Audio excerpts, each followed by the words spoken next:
रब करीम ने फरिश्तों से फरमाया कि वत्तखज़ल्लाहु इब्राहीम खलीला, इब्राहिम मेरा दोस्त है। तो फरिश्ते कहने लगे या अल्लाह जिसे इतना कुछ दिया जाए उसने दोस्त तो बनना ही होता है, तो नवाजा ही बड़ा है, इतना माल, इतने खेत खलियान, इतना कुछ। अल्लाह करीम ने फरमाया जाओ आजमाइश कर लो, इम्तिहान ले लो। फरिश्ता इम्तिहान लेने पहुंच गया। हजरत इब्राहिम के जानवर चर रहे हैं चरागाह में, हजरत इब्राहिम भी हैं, गुलाम भी हैं, बहुत बड़ा रेवड़ है। आप तशरीफ फरमा। एक फरिश्ता आया तो खेत में छुप के बैठ गया और बुलंद आवाज से कहने लगा सुबहान अल्लाह वल्हम्दुलिल्लाह वला इलाहा इल्लल्लाह वल्लाह। ये तस्बीह बड़ी पसंद है, महबूब ने इनकी फजीलत बयान की।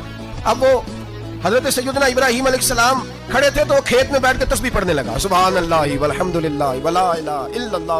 हजरत इब्राहिम कहने लगे ये मेरे रब का नाम कौन ले रहा है, बड़ी इसकी मीठी आवाज है, बड़ी कौन है। ढूंढने लगे, घूमते घूमते उसके पास चले गए। फरिश्ता इंसानी शक्ल में, तू मेरे रब का जिक्र कर रहा था?